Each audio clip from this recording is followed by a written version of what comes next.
quoting a text from Jude. It's one chapter, in essence, or a solitary letter, a short letter without really any chapter divisions, just a few verses in it in the New Testament. And it reads, Jude, the servant of Jesus Christ and brother of James, to them that are sanctified by God the Father and preserved in Jesus Christ and called. Mercy unto you and peace and love be multiplied. Beloved, when I gave all diligence to write unto you of the common salvation, it was needful for me to write unto you and exhort you that you should earnestly contend for the faith which was once delivered unto the saints. This last portion of the verse is important to understand that practically it is multifaceted. What do I mean? Simply stated, Christians believe that portion, earnestly contending for the faith, is really only done by argumentation, by debates, by having conversations with people about the differences between Christianity and, let's say, atheism or false religions. And I'm not discounting that, by the way. That is an important part of contending for the faith.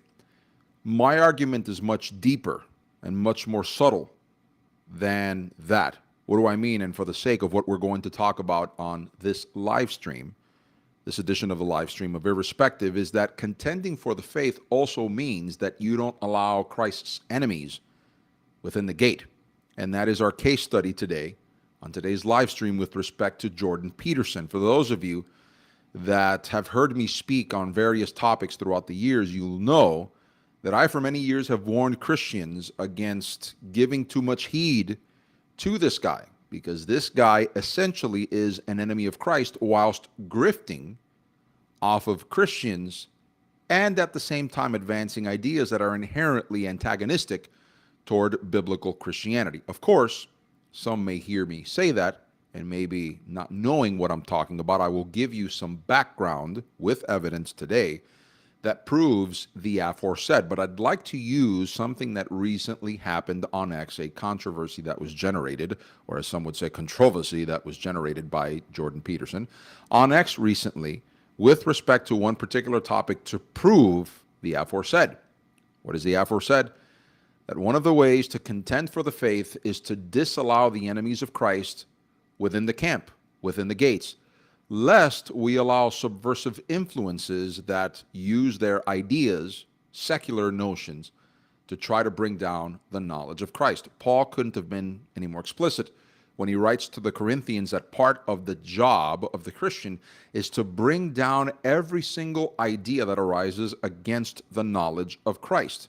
And that also includes a denunciation of those that carry with them ideas that are contrary to what biblical Christianity teaches, to what Christ teaches. Although, and this includes, by the way, people whom would seemingly be adjacent to Christianity as, or supportive of it in some way, shape, or form, as Jordan B. Peterson is. And this is the subtlety that I'd like to mention, that when one looks into the particulars of what messaging these people bring with them, inherently it is antagonistic against Christianity proper. But since many Christians, or self-avowed Christians, won't take the time to discern, they allow these sorts of wolves in sheep's clothing into the camp, and it eventually devours an awful lot of people. Which, on an added side note, the Bible couldn't be any clearer on the matter, and I will read you the text shortly.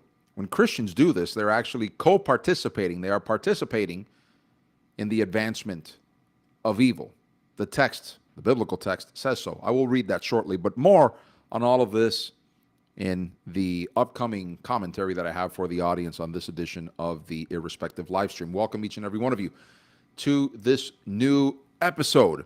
Some housekeeping items are important here, as I've said, and I will continue to say at the onset of these live streams. If you have not done so yet, whether you're watching this on X, on Rumble, or YouTube, subscribe. Please subscribe if you are edified, illuminated, if you are informed. If this is refreshing what we talk about here, if this is away from the mainstream, which this is part and parcel of our motto here, to speak the truth away from the slop that they typically give you. And there's a lot of Christian organizations and persons whom will pretend as if they are giving you some sort of truth that isn't spoken in the mainstream, although they're very aligned to the mainstream. No. Our target here, our motto here is irrespective of who says it, what is being said, it is going to be analyzed. And if it does not subscribe to what Christianity proper Christian ethics teaches, it will be denounced. If you enjoy what we do here, subscribe, whether you're watching this on X, YouTube, or Rumble. Now, of course, hitting the notification bell to be alerted is something that is exclusive to YouTube and Rumble. If you'd like to subscribe to our page on those networks, then hit that notification bell to be alerted as to when we go live next, which, by the way, it's consistent. Every Sunday, 10:30 a.m. Eastern Standard Time, Wednesdays, 8:30 p.m. Eastern Standard Time. Click that thumbs up. If you're on X, click that like button. If the algorithms notice that there is organic interest, they'll begin to share our content with others. It's one of the best ways to help us spread the word about Irrespective's existence, and also it helps us if you just share our content directly with others. If you'd like to interact with me during the live stream, we would encourage you to place your questions, your comments on the chat.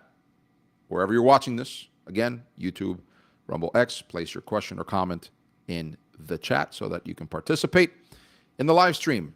Also, do not forget to donate. It helps us to keep the lights on here in Irrespective. There's a QR code that just appears on the screen. You can scan that. Conversely, there's a link available for you in the description box beneath the video player that you can click or tap on depending on what device you're using to watch this transmission. Last but not least, do not forget to follow us on the socials. X, our username is Irrespective77 there.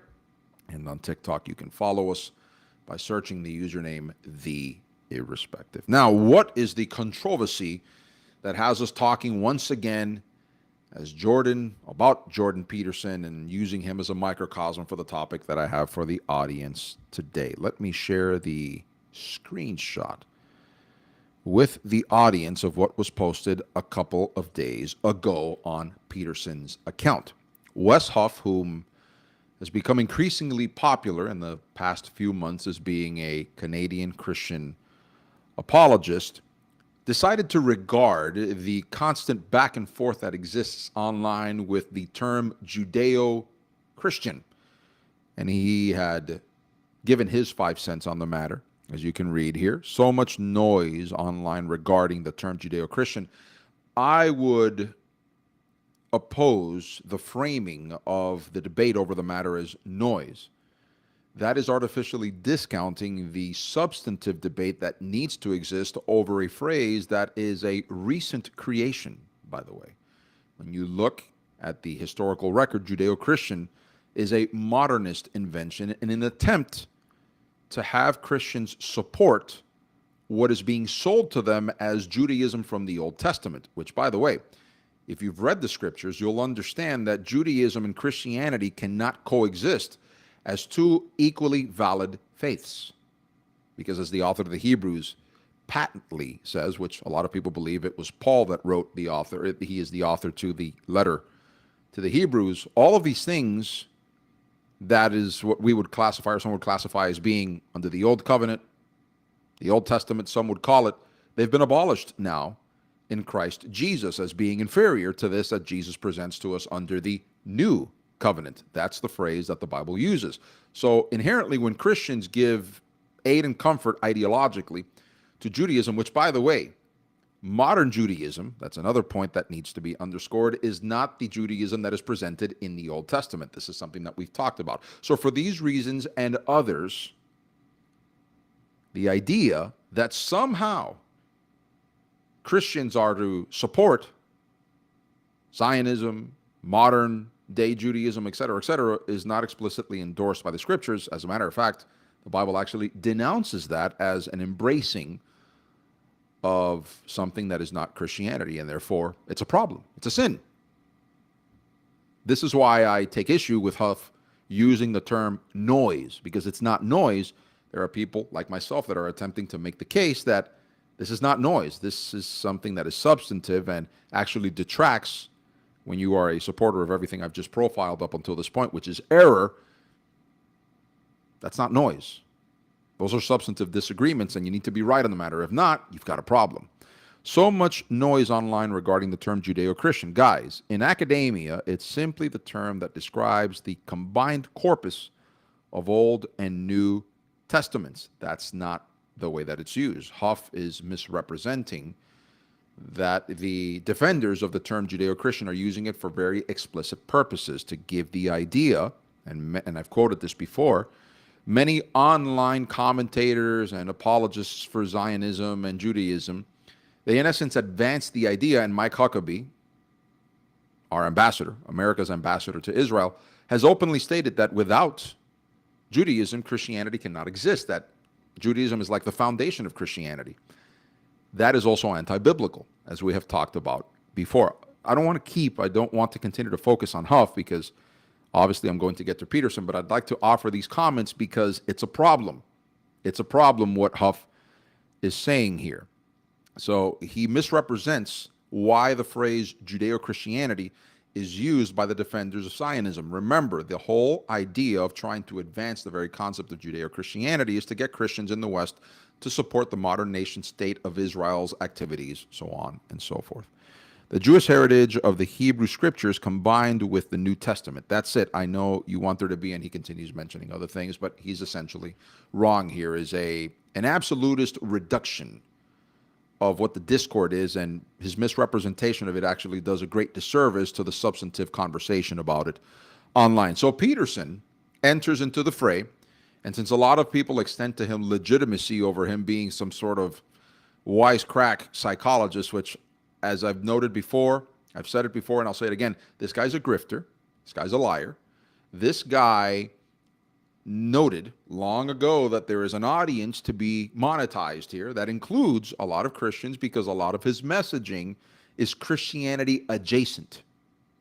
I'll say it differently. A lot of his messaging concords, it falls in line with Christian principles. So he won a lot of adherents, especially when wokeness began to ascend in Western society, in Western culture, and he, being a person in academia, that began to speak out against it within Canada. And then when his YouTube videos began to spread far and wide, he became a popular figure amongst the right politically, and amongst many Christians, which are aligned on the right side of the political spectrum. He was given, as it were, legitimacy. But this is another thing that I've talked about before.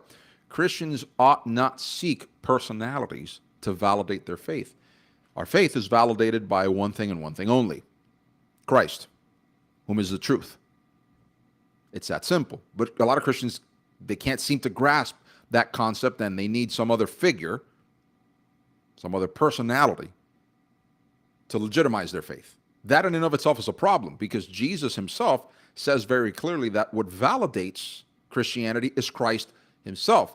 If you're believing an intermediary that pretends to speak for Christ or says that he speaks for Christ as being what legitimizes Christ, you have a problem.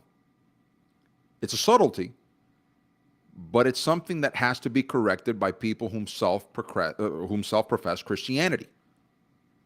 You have to accept Christ for what he says because he said so, because he is Christ. Not that Jordan Peterson says what Christ says is true, and now you believe what Christ says because Jordan Peterson says it's legitimate. Not too long ago, I did a live stream talking about Jesus and the interaction that he has with a Samaritan woman at Jacob's well. You'll note the one thing that stands out in that passage is that when she invites other Samaritans to listen to what Jesus has to say, these Samaritans say, we now know that he is saying the truth, not because you told us, but because we had heard him from his own mouth what he has to say. That should be the Christian attitude. But a lot of modern Christians don't seem to get the memo on the matter. And therefore, you have the invitation to people like Peterson to come into our ranks, and then when they come in with all of their kooky, loony, anti-Christian ideas and they start to intermingle that as being Christianity adjacent, then it begins to muddy the waters. And those waters now being contaminated, when you drink from them thinking they're purely Christian, it causes an awful lot of confusion and headaches. Well, with regard to Judeo-Christian, Peterson writes, the Ten Commandments are Jewish. The great stories of the Old Testament are Jewish. The Jews developed the idea of subsidiarity, as the alternative to tyranny and slavery. That's very interesting. Very, very interesting because Israel is a bit of an apartheid state. Not a bit. They are an apartheid state. They are an ethno state who has been committing genocide for a few years now. And during COVID, they very much proved that they themselves are not indisposed to implementing tyranny. Just ask Benjamin Netanyahu the measures that he implemented during COVID to see if whether or not he wasn't tyrannical, just like our government was, by the way, state and federal level, with respect to the measures that they had implemented during the disease that had a survivability rate of about 90%. The Jews established the cultural preconditions for the rise of universal literacy. Right. The fate of Israel at the hands of the Islamists is the fate of the West. No, it's not. Israel is, in essence, a vassal state of the United States. Without us, without what we give them, the aid and comfort that we give them, they would cease to exist. It's that simple. That's the reality of the situation. Of course, propagandists like Peterson would have you think differently, as if that's some sort of psychological or philosophical underpinning to what the Jews believe and the way that they live, and without that, we're basically cooked. Let me tell you something. The modern West was created by Christians. That is a historical fact. But what Peterson is doing is that he's putting it at the hands of the Jews, similar to what I said earlier. Huckabee making a presentation where, in essence, they are telling you, Peterson is in essence telling you, we can do without Christianity. What we need is Judaism. That's in essence what he's telling you. If I'm a Christian and I'm listening to what Peterson is saying, I listen to what Huckabee is saying, I'm offended with what he has to say, because if you think about it, folks, this guy, Huckabee and others whom believe like them, and by the way, there's vested interest there, I'll talk about that shortly. You think about it, what they're in essence saying is that we could do without Christianity. Ask them the question. So what you're in essence saying is that we could do without Christianity. We should just be subscribers to Judaism, because they themselves say that Judaism is the pillar which upholds Christianity. Huckabee has said as much. Mike Huckabee has said as much. So we don't need Christianity. We should just all become Jews or Judaizers or Zionists or whatever the case may be, whatever flavor of Judaism and its various sects they'd like to sell you on. In essence, they're telling you is Judaism is the one true religion. I thought that we Christians were supposed to take offense with that, because in essence, you're calling Christ a liar. My question is, why does it take this sort of analysis for Christians to understand that they're being sold the bill of good by the enemies of Christ, which Jordan Peterson is one of them? Doesn't matter how many times Peterson has been strongly pushed, nudged by Christians who sympathize with him and whose money he takes, very much so because he's a grifter, to simply affirm Christ. He won't do it. He won't do it. One has to ask the question, why? The same guy whom extols anti-Christian commentators and philosophers like Friedrich Nietzsche and Carl Jung, who was a paganist, by the way, as being geniuses. Which, by the way, I'll have more to say on that, because another layer of the offense here is how a guy who is in essence a pagan and subscribes to paganism, psychology is a form of paganism. Some of you will disagree with me by saying, no, it is a form of secular humanism, Gio. If you study anything of what the so-called fathers of modern psychology adopted, like Carl Jung in his little red book, where he says that he had received many insights into the human psyche from a demon. Yes, a demon called Philemon. And he wrote those things in that book, and it's readily available. You can find this online. He says that he receives these insights from demons, and you have a guy like Peterson extolling Carl Jung as being a genius. What joint venture there could there be with Christianity and paganism, demonic things? I thought the Bible was very clear that there is no association. But when you subscribe to that idea, now you're committing blasphemy, because now you're attributing to the Holy Spirit evil deeds. The very thing that Jesus warns about, there is no association between Belial, between paganism, between demons and God. I thought that was blasphemy. No, here we have Christians accepting people like this into the fold, saying, boy, but he's Christianity adjacent. We need one of these guys to speak for us, because look how eloquent he is. Look at the access to power that he has. What? What are you doing? Why are you allowing people like this into the camp? The rising tide of anti-Semitism sickens me. I couldn't care less for your school marming. The rising tide of anti-Semitism is sickening. Whatever. Those of you engaging in it for your also moral reasons, you're despicable. So Peterson knows, because he's been told this by many people, I've seen it, that he has helped them in their personal development goals. He knows he's like their guru. And I've seen these people. They treat him like if he were God. And I'm not saying that. Yes, there's an irony there. I understand that, but I've seen them act. He knows that he has a fan club that if he were to school-marm them, they get back into line without questioning him because he's their guru. That's what he's doing here. And remember, you proud Christians, oh boy, this is one of the parts that really got me angry. So here's a paganist trying to lecture Christians, and notice how he does so sarcastically by using air quotations. This is a guy that refuses to acknowledge the lordship of Jesus Christ, but he grifts off Christians. He refuses to acknowledge the lordship of Jesus Christ, and then he decides to lecture Christians on morality. Who are you to lecture Christians when you yourself embrace ideas that are inherently antagonistic to what Christ taught? When you yourself embrace paganist ideas, lecturing Christians on morality when you have subscribed to demonic ideas. Who are you? Shut your mouth, take your $10,000 ridiculous looking suits and go back to Canada and lecture those morons over there. But then I say something like this, and then Christians whom have come to legitimize in their minds, Peterson will say, and who are you? I'm nobody. It's not about who I am or who Peterson is. It's about whether or not the truth is being spoken, and also intentions. Because Peterson is a guy that, oh boy, he has leveraged this popularity to great wealth, all the while giving poison pills to people by taking Jungian archetypal ideas and Nietzschean ideas, people who were essentially antichrist, and feeding that back to Christians as if that's somehow Christianity adjacent or supported by Christian ideas. Are you kidding me? What are you embracing when you basically defend a guy like Peterson when he's feeding you poisoned waters? I remember many years ago that when I started talking about Peterson and I bought the book 12 Rules and I researched his ideas and whatnot, I remember I brought a presentation to a congregation about who Peterson was and to alert people to the danger that Peterson is. There was a guy in the audience who I know. He was there.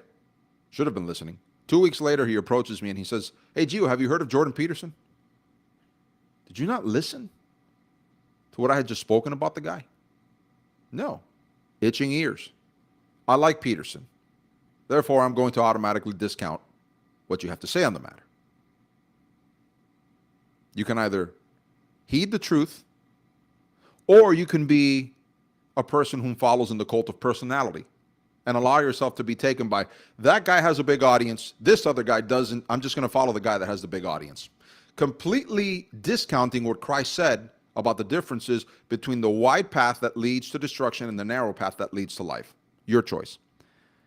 But here's the other point that, really angered me more than anything else, even more than a pagan trying to lecture Christians on morality.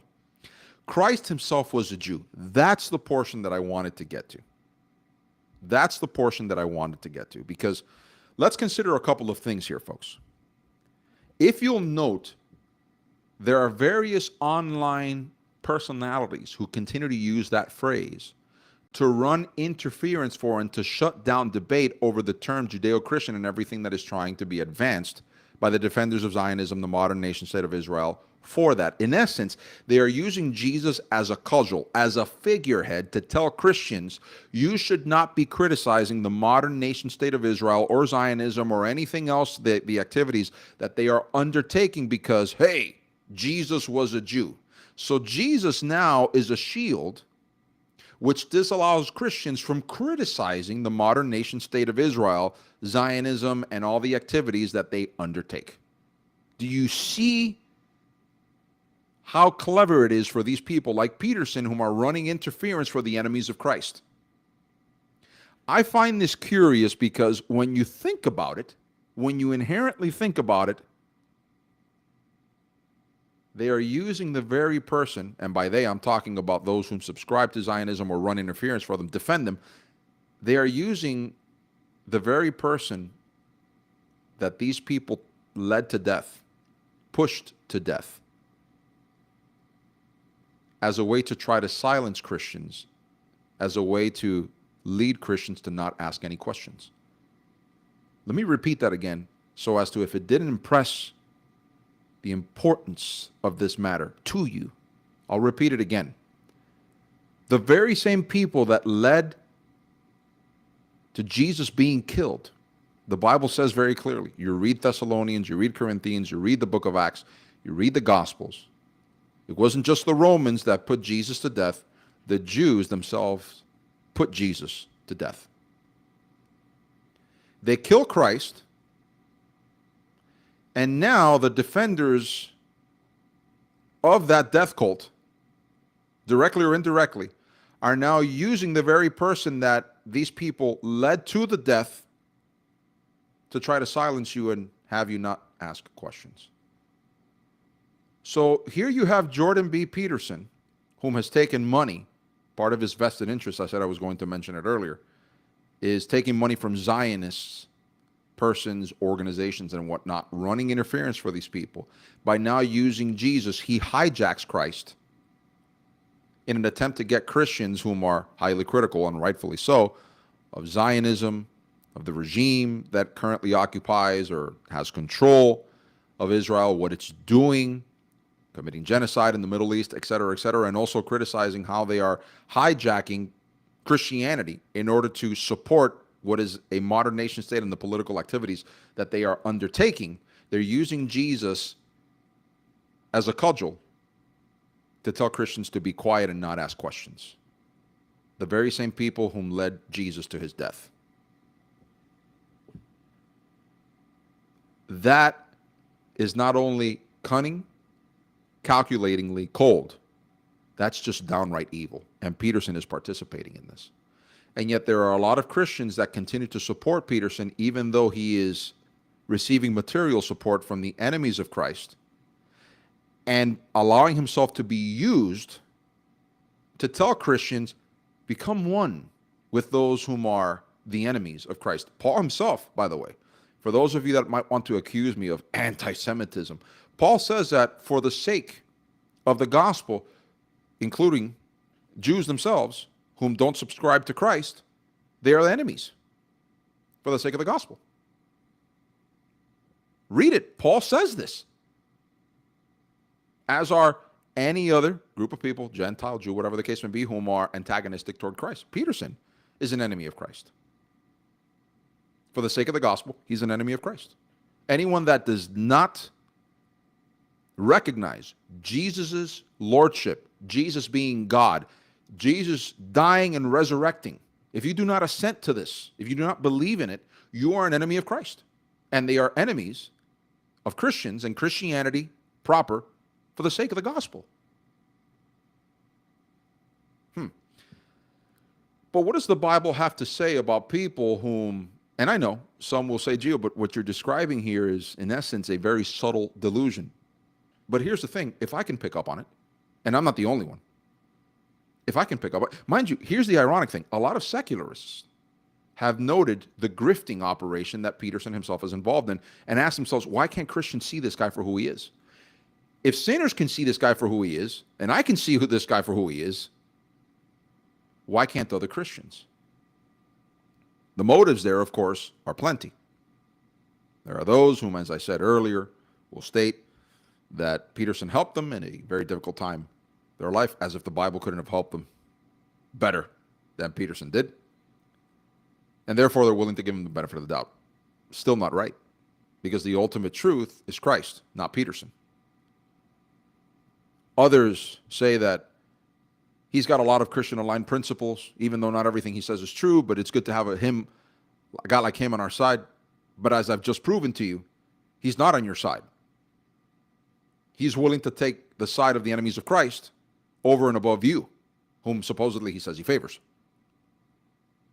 The motives are all over the place. It still doesn't excuse giving this guy a pass. But I'd like to read to you something that we all find in John, second epistle, not the gospel, second epistle. Listen to what John writes to the church. The elder unto the elect lady and her children, whom I love in the truth, and not I only, but also all they that have known the truth. for the truth's sake, which dwelleth in us and shall be with us forever. Grace be to you, mercy and peace from God the Father and from the Lord Jesus Christ, the Son of the Father, in truth and love. Folks, Judaists, Zionists, they don't believe that. Look at the exhortation that John has with respect to those that do not subscribe to this. Verse 8, or let's start in verse 7.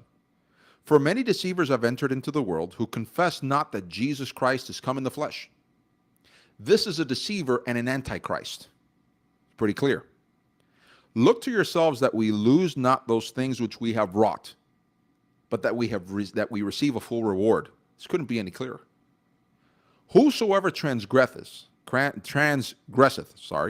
and abideth not in the doctrine of Christ, hath not God. Couldn't be any clearer. This is black and white. He that abideth in the doctrine of Christ, abiding meaning persists.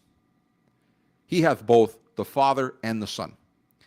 If there come any unto you, and bring not this doctrine, we're talking you, Jordan Peterson, and others, receive him not into your house, neither bid him Godspeed.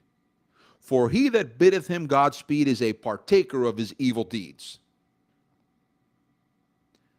A lot of Christians have either conveniently omitted this biblical mandate, this Christian mandate from their lives, or they willfully ignore it because Peterson has some good things to say. But remember, Jesus was a Jew. Therefore, you can't criticize these guys. You have to be aligned with them. You have to support them.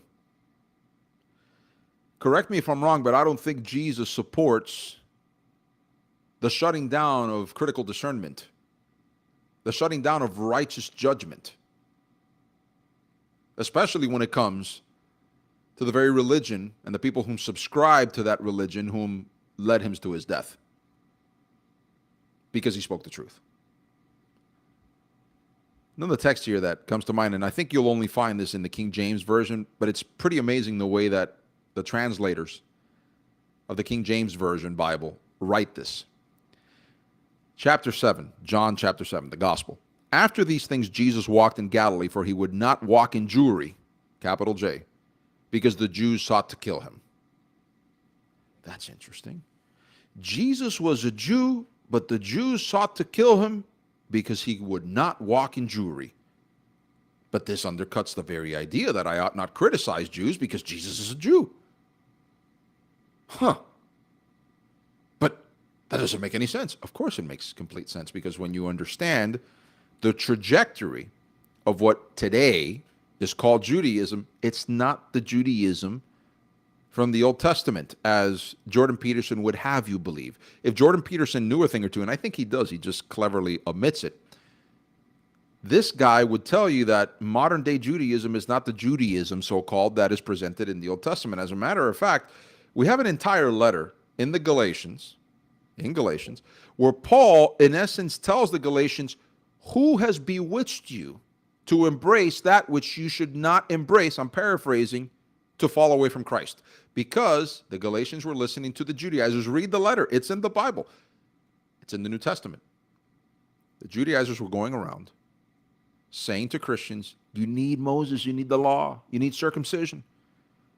And Paul is telling these people, what are you doing? Why are you letting these people bewitch you? You don't need that. As a matter of fact, Paul goes on to state, the true Jew is one who worships the Father in spirit and in truth. Interesting.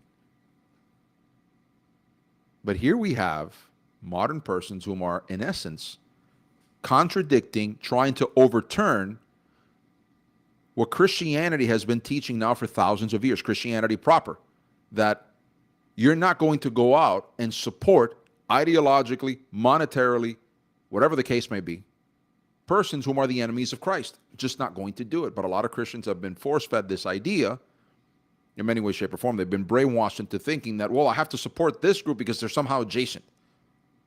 The Judaists are like adjacent. If they have not Christ, they're lost. And you have John himself telling you, you're not supposed to wish these people Godspeed because you become a participant in their evil deeds. This is a problem. Now, I've given you an overview because this is just one instance. I'm using this as a prime example of when Christians allow a person who sounds Christian or maybe Christian adjacent, and you say, welcome into our circles, please be a part of us, and how that leavens the whole lump, how that contaminates the spring well that we should drink of and should be pure from Christ when you allow these subversive elements into our midst.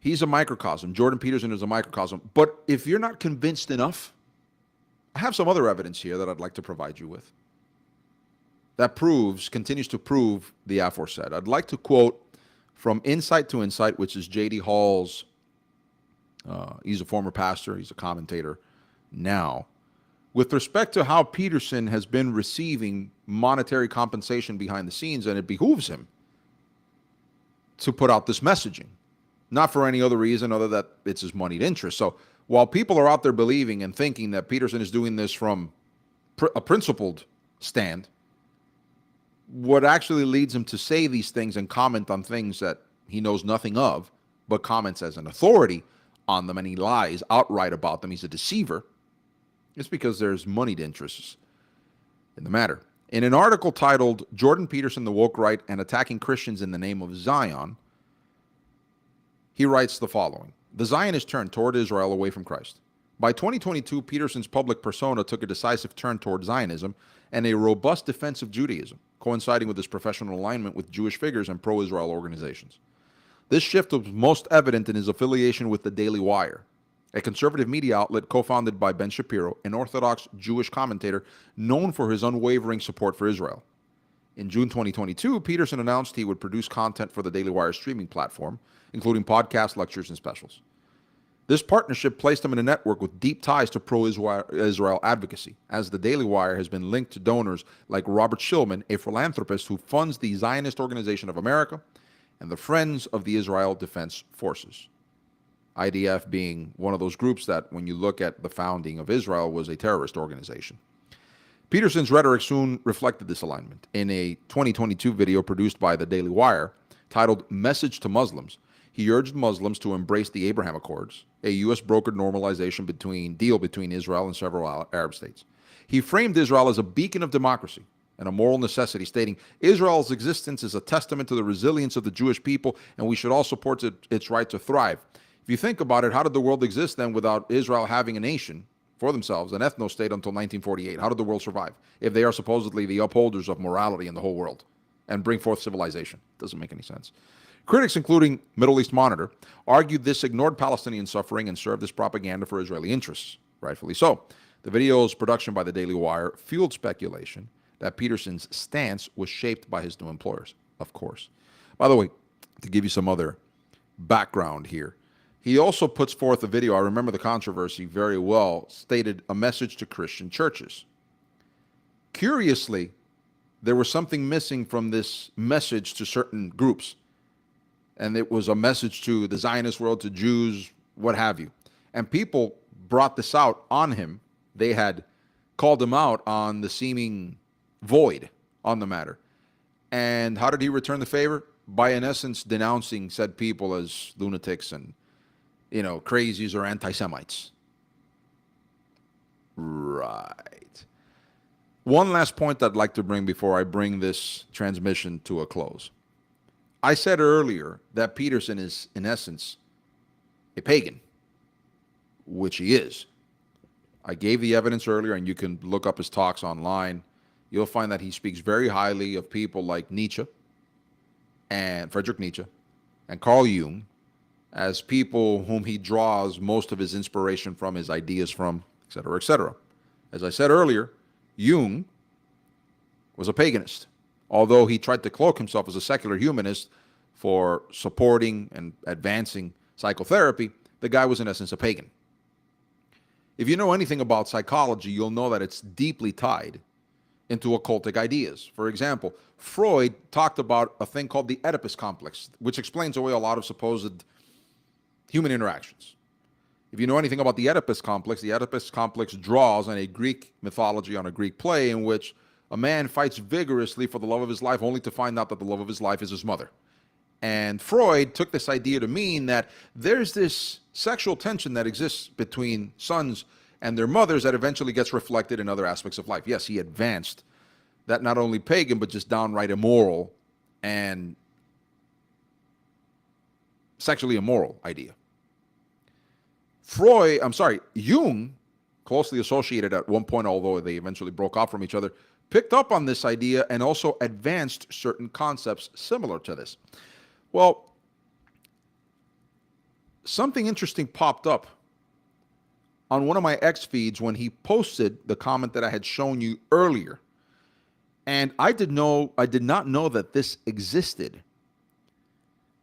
There's a book that he wrote that it was published in 1999 titled Maps of Meaning, The Architecture of Belief. It was published by Routledge, Routledge, for those of you that like to, and I hope you do.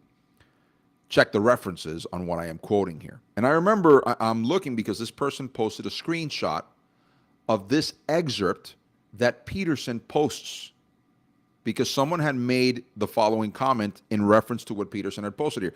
Here you have a guy whom said that he had a vision of his maternal grandmother appearing naked to him in a dream, and how she uses her nether regions, I'm trying to clean this up, and certain parts of her nether regions as a paintbrush on his face. I'm cleaning this up as best as I can because I know a lot of you watch these live streams with your family, which, by the way, what I'm about to mention here, maybe it'll be wise. There's some adult content that's moving forward. Maybe it'll be wise for you to pause this, remove the younger ones from the room in the meantime, because what I'm about to mention is something that Peterson himself has stated, which proves my former point that here we have a pagan trying to lecture Christians on morality when he's advancing things like what I'm about to read. So when I read that reference on X, I'm thinking, I had no idea that that existed.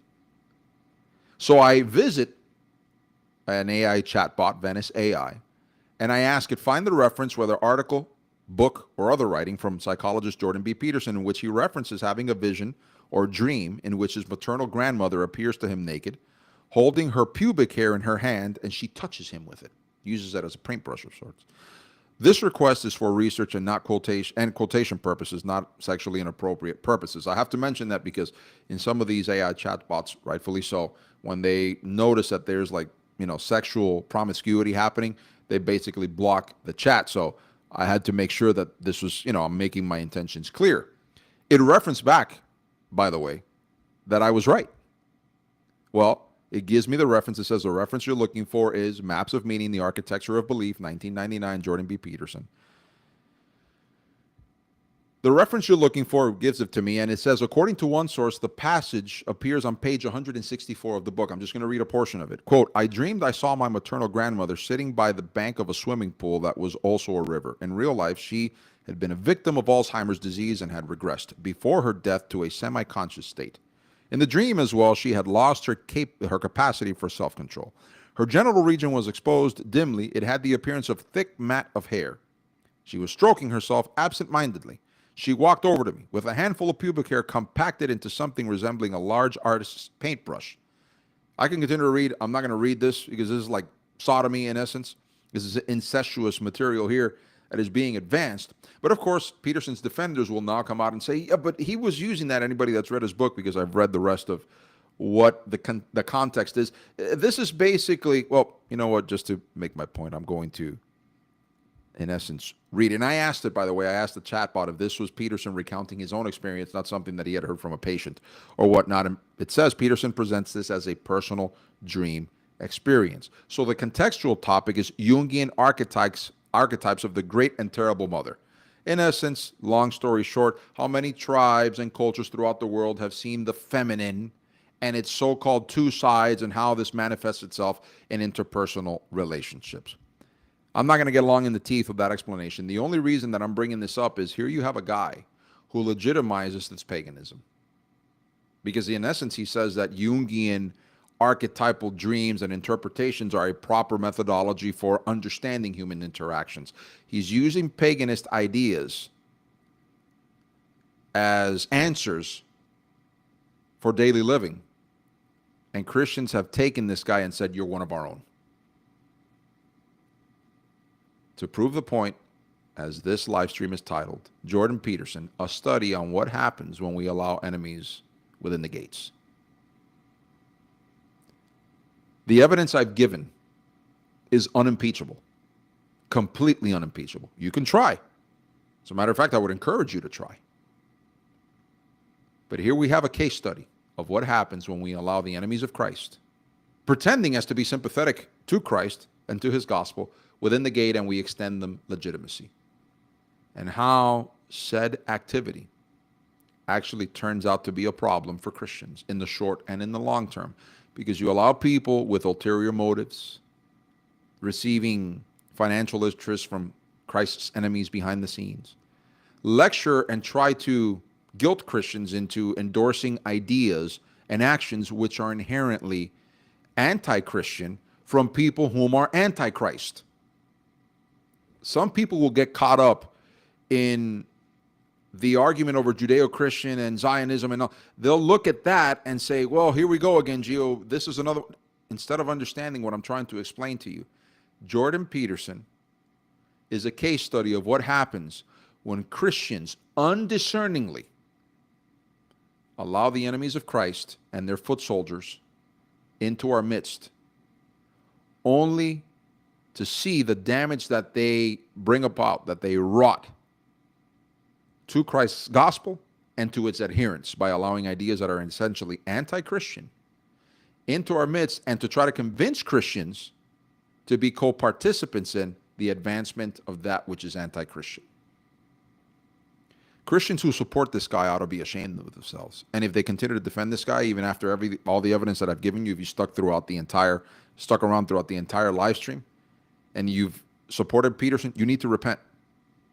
You need to repent over that and disavow the guy and denounce the guy. Because you have, in essence, extended a friendly hand to a guy who is aligned with the enemies of Christ at the expense of Christ and his gospel.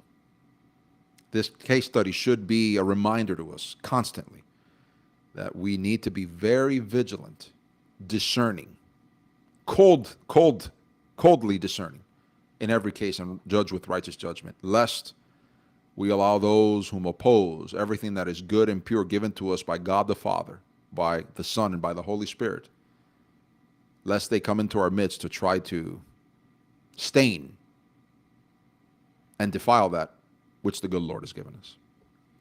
That's what I have for you on this edition of the live stream. I hope this helps you in some way, shape, or form.